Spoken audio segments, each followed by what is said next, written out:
এটা কোনো কথা বলেন?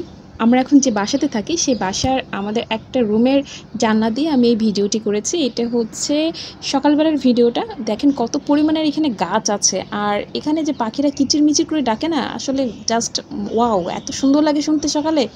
তো এটা হচ্ছে আমার বাসার বারান্দা একটা সাইডে। এখানে কিছু পরিমাণে গাছ লাগিয়েছি। আমি শখের বশে আর কি গাছ লাগিয়েছি। তো আমার কথা হলো যে আপনারা দেখতে পাচ্ছেন কিনা আমি জানি না, আমি দেখানোর চেষ্টা করছি। সকালে যখন আমি গাছে পানি দিতে আসি, এখানে একটি পাখি কিন্তু বসে আছে। একটা পাখি বসে আছে, পাখিটার নাম হচ্ছে ঘুঘু পাখি। সকালে এই পাখিটা যখন ডাকে না, খুবই মধুর লাগে শুনতে। তো এই পাখিটা কিন্তু তার ডিম কিন্তু তাওয়া দিচ্ছে আমার এই বাগানে, ছোট একটু বাগানে। বাগান বলা যাবে কিনা আমি জানি না, জাস্ট আমি বললাম যে এখানে আমি এত সুন্দর একটি যে পরিবেশ আমি পাবো, যে আমি কল্পনা করতে পারি নাই।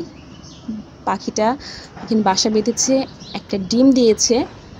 আর আমার খুবই কষ্ট লাগে এইটা ভেবে যে যখন বৃষ্টি আসে, বৃষ্টির পানি এখানে পড়ে, রোদ যখন পড়ে, রোদের পুরো তাপটা কিন্তু আমার এই গাছগুলোর উপরে পড়ে।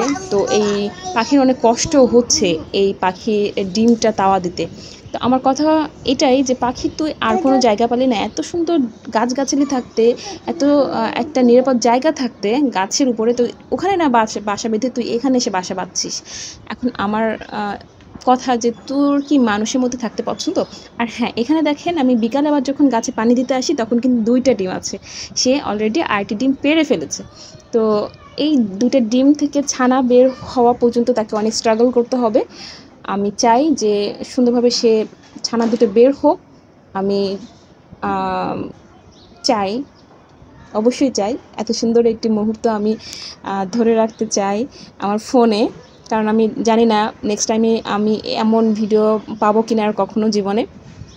আমি আসলে লাকি আমার এই বাগানে যে পাখি বাসা বেঁধেছে এবং 2টা ডিম পেড়েছে, এটা আমি আসলে অনেক আমার কাছে পাওয়া।